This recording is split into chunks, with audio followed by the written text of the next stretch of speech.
Les États-Unis sont aujourd'hui amèrement divisés entre deux grands mouvements politiques. Que peut-on faire pour résoudre un problème aussi mortel? Découvrez la solution qui réside dans l'héritage d'Abraham Lincoln, maintenant sur la clé de David avec Gérald Fleury. Bonjour à tous. La guerre de sécession est qualifiée de plus grand désastre provoqué par l'homme de l'histoire américaine. Et si vous regardez entre 1861 et 1865, vous verrez que nous avons perdu 623 000 soldats. 623 000 soldats, soit plus de soldats américains que ce que nous avons perdu pendant les Premières et Secondes Guerres mondiales réunies. C'est difficile à imaginer, mais c'est ce qui s'est passé. Aujourd'hui, parmi les gens qui connaissent bien ce pays, il y en a beaucoup qui disent qu'une nouvelle guerre civile risque d'éclater en Amérique. Et il y a certainement beaucoup d'amertume et de division.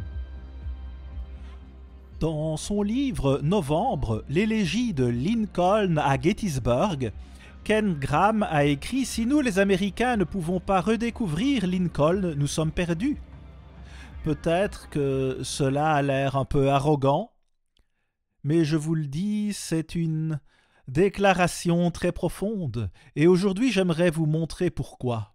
Je vais donc intituler cet épisode « Si l'Amérique ne redécouvre pas Lincoln, elle est perdue ». C'est une citation qui pourrait avoir l'air un peu arrogante, mais discutons-en et réfléchissons-y dans cet épisode.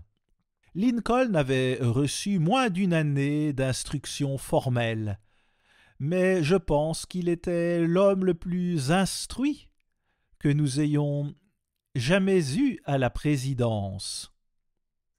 Il était rare. Abraham Lincoln était un personnage très rare et beaucoup de gens pensaient à l'époque qu'il était le seul à pouvoir gagner la guerre de sécession. C'était terrifiant et d'une violence que nous n'avions jamais, au grand jamais même imaginé en Amérique. Mais c'est bien ce qui arriva. Et Lincoln y joua un rôle très inhabituel. C'était l'un des présidents les plus incroyables pour sa capacité de réflexion profonde, et ce de loin. Il avait lu la Bible du début à la fin, et ce qui était vraiment inhabituel, c'est qu'il croyait en la Bible. Il la croyait. C'est rare. Regardez autour de vous et posez des questions aux gens. Ils ne savent pas grand-chose à propos de la Bible et ils gaspillent leur temps. C'est un terrible gaspillage à bien des égards. Alors, Lincoln a donc gagné la pire guerre que nous ayons jamais eue aux États-Unis. Regardons Matthieu 12, verset 25. Cela dit, tout royaume divisé contre lui-même est dévasté. Et toute ville ou maison divisée contre elle-même ne peut subsister. Lincoln a dit cela à maintes reprises et l'a même cité dans ses discours. Une maison divisée contre elle-même ne peut subsister.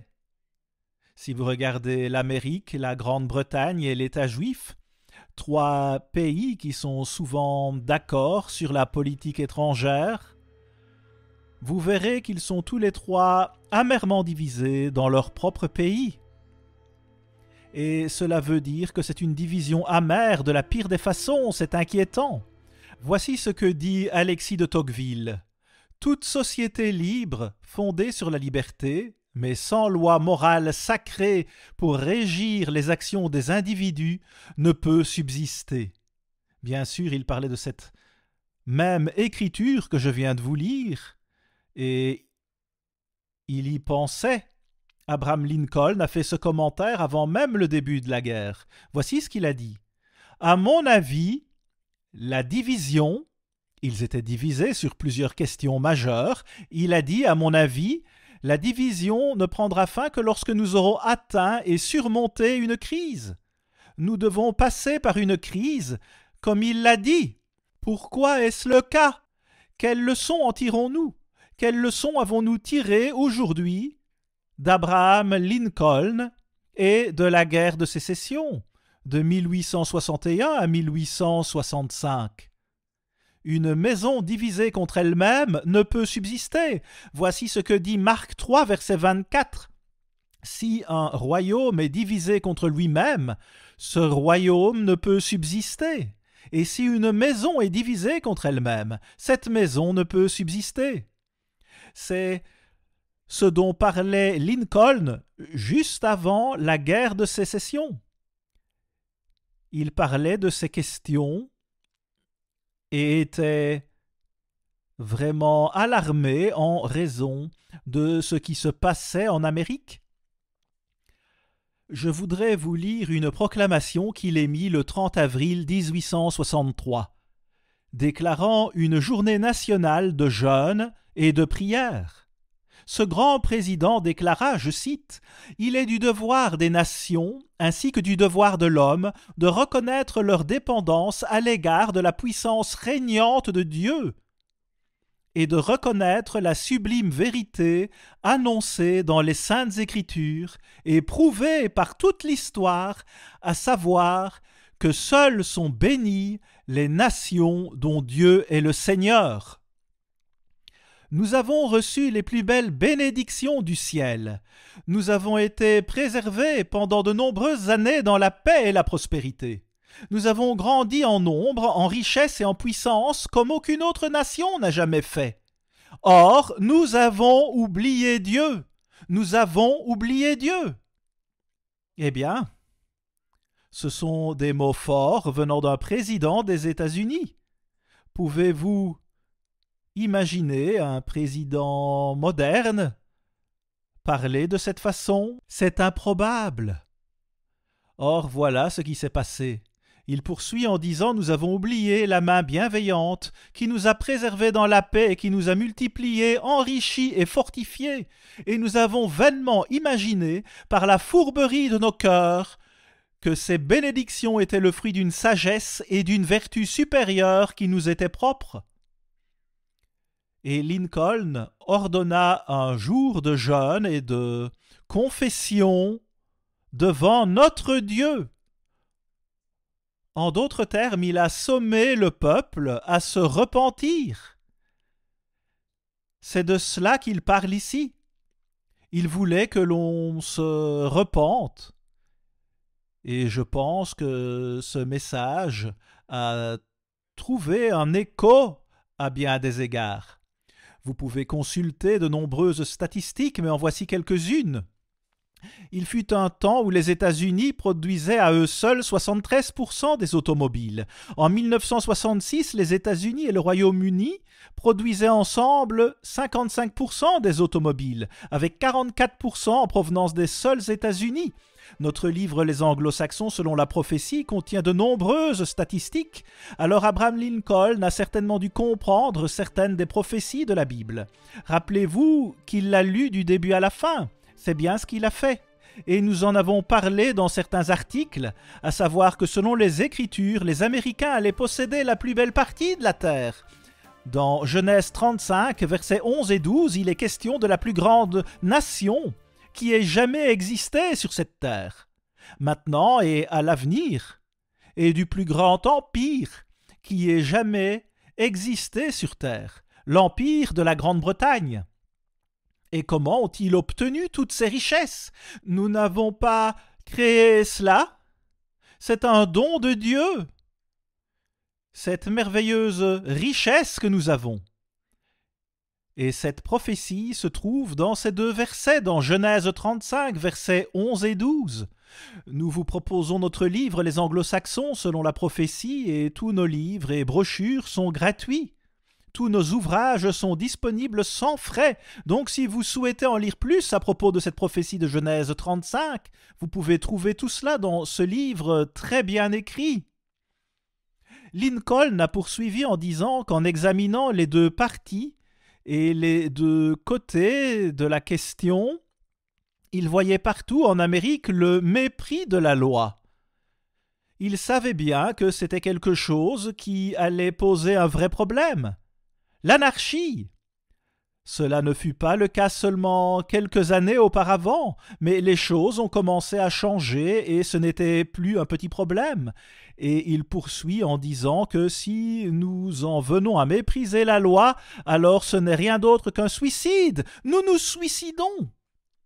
Il a ensuite parlé du merveilleux livre qu'il possédait, disant que c'était le meilleur don que Dieu puisse vous faire. Vous pouvez le prouver. Vous le pouvez vraiment. En fait, la majeure partie de l'éducation de base d'Abraham Lincoln était fondée sur la Bible. Et il savait que c'était quelque chose que nous devions comprendre. Sa mère mourut quand il avait 9 ans et ensuite il eut une belle-mère qui lui lisait souvent la Bible. Et elle était plus instruite que son mari. C'est ainsi qu'Abraham Lincoln apprit à connaître la Bible. Ce fut cette belle-mère qui lisait souvent la Bible, ce qui a beaucoup aidé Lincoln à cet égard. Il finit par connaître la Bible. L'auteur Carl Sandburg écrivit « Lincoln lisait la Bible en profondeur, la connaissait du début à la fin, était familier avec ses histoires et sa poésie. Il la citait lors de ses interventions devant les jurys, lors de ses campagnes politiques, dans ses discours et ses lettres. » C'est ce que Sandburg écrivit, et c'était l'un des principaux biographes de Lincoln. Les gens ont alors remarqué que Lincoln n'allait pas régulièrement à l'église, ou presque pas du tout.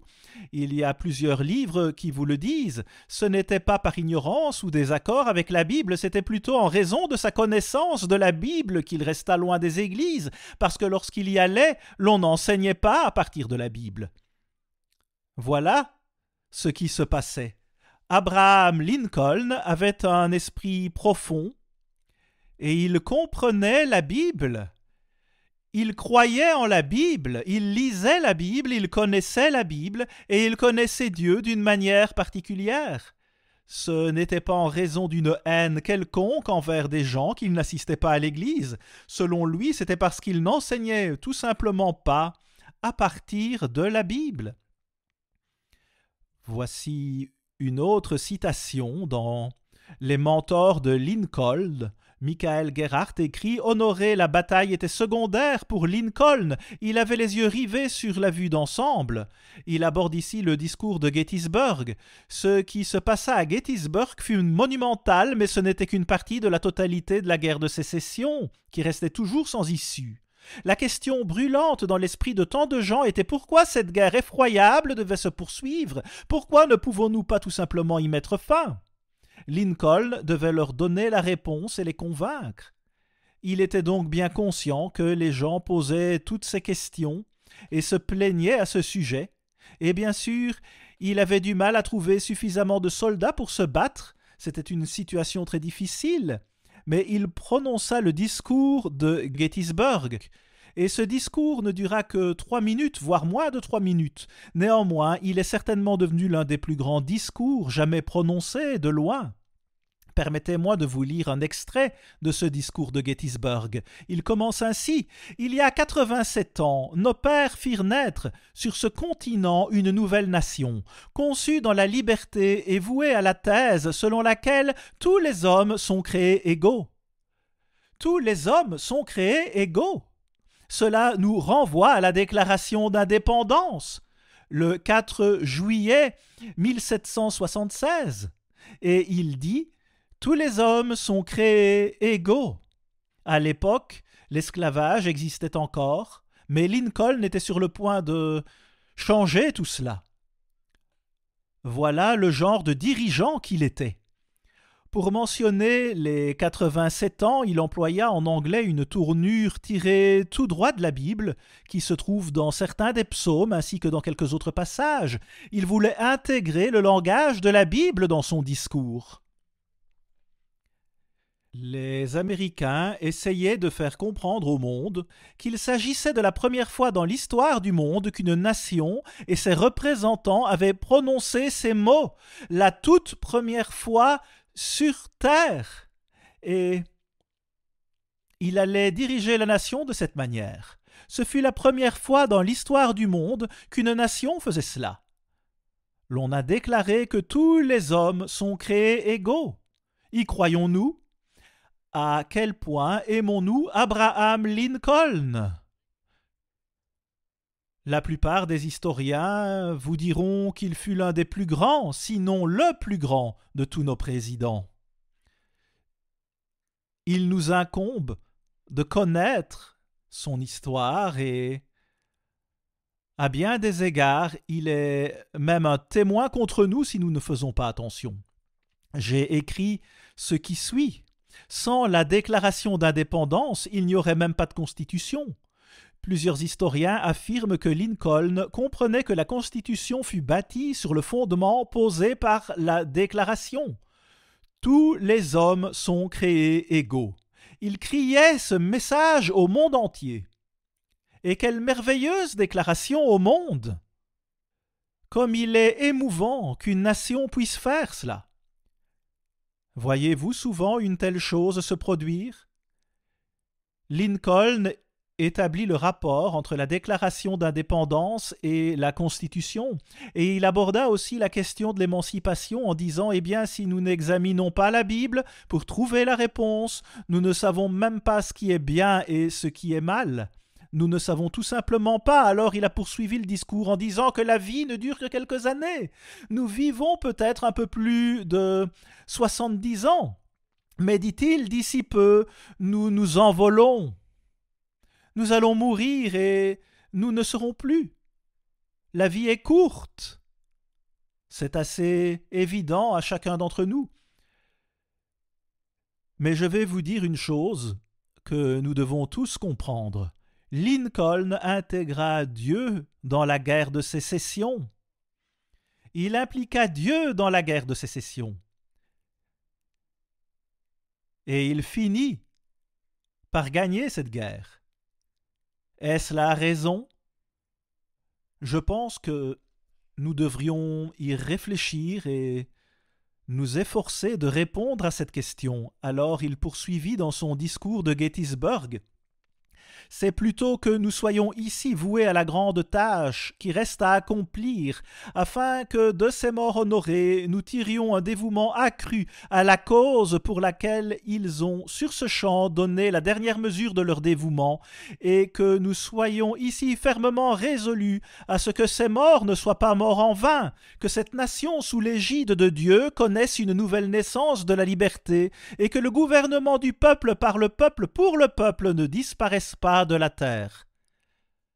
Le gouvernement du peuple par le peuple et pour le peuple, n'est-ce pas merveilleux qu'il s'agisse de quelque chose pour le peuple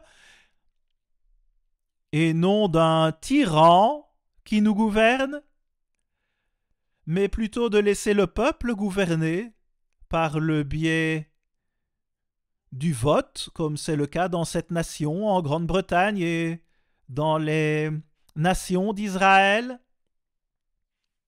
C'est donc un message qu'il destinait au monde entier, et il voulait être un exemple pour le monde entier, et c'est la raison pour laquelle Dieu a choisi Israël, pour donner un exemple au monde, et je crains que nous n'ayons pas réussi à le faire. Nous faisons partie d'Israël. J'en suis convaincu. Encore une citation à l'occasion de l'Action de grâce de 1863. Le président Abraham Lincoln proclama la prière et le jeûne afin d'exprimer sa repentance envers Dieu pour les nombreux péchés nationaux qui avaient provoqué la guerre. Ces péchés nationaux ont provoqué la guerre. Et il leur dit de se repentir de ces péchés. C'est un discours inhabituel, n'est-ce pas? Et un sujet rare à aborder.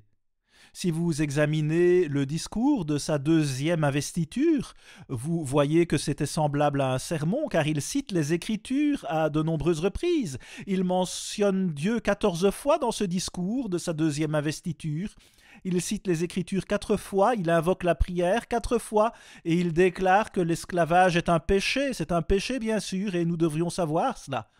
Lorsqu'il aborda le sujet des églises, il déclara: « Quand une église inscrira au-dessus de son autel comme seule condition d'adhésion la déclaration condensée du Sauveur sur la substance de la loi et de l'Évangile, à savoir tu aimeras le Seigneur ton Dieu de tout ton cœur, de toute ton âme et de toute ta pensée, et tu aimeras ton prochain comme toi-même, j'adhérerai à cette église de tout mon cœur. » Alors pensez-y. Il ne pouvait pas trouver une église pareille. Il n'y en avait pas beaucoup, voire pas du tout. Quelle déclaration! Et c'est ce qu'il a dit. Vous voyez, pour avoir une liberté totale, il faut, comme ce fut mentionné dans ses discours, une sorte de, disons, caractère religieux qui rend cela possible. La Constitution ne fonctionnera pas si vous n'avez pas des gens qui ont un véritable caractère droit et la foi en Dieu. La Constitution ne fut pas conçue pour fonctionner sans un peuple avec ce genre de caractère. Elle fonctionne uniquement pour ceux qui sont fidèles à Dieu, je vous le dis. Lincoln désirait un gouvernement du peuple, par le peuple, pour le peuple. Et aujourd'hui, tant de gens détestent ce type de gouvernement. Eh bien, j'espère que vous serez en mesure de lire ce passage, car je n'ai pas le temps d'en parler, mais dans 2 Timothée chapitre 2, Dieu dit qu'il a choisi ses soldats, que nous sommes des soldats spirituels et que nous devons nous battre vraiment pour la vérité, afin de préserver la liberté du peuple et leur donner la possibilité de mener une vie merveilleuse, ce qui n'est pas le cas la plupart du temps. Il était soldat, et regardez ce qui s'est passé, il s'est fait tuer. Mais il était prêt à se battre comme tous les soldats qui se trouvaient à Gettysburg. À la semaine prochaine, ici Gérald Fleury, au revoir les amis.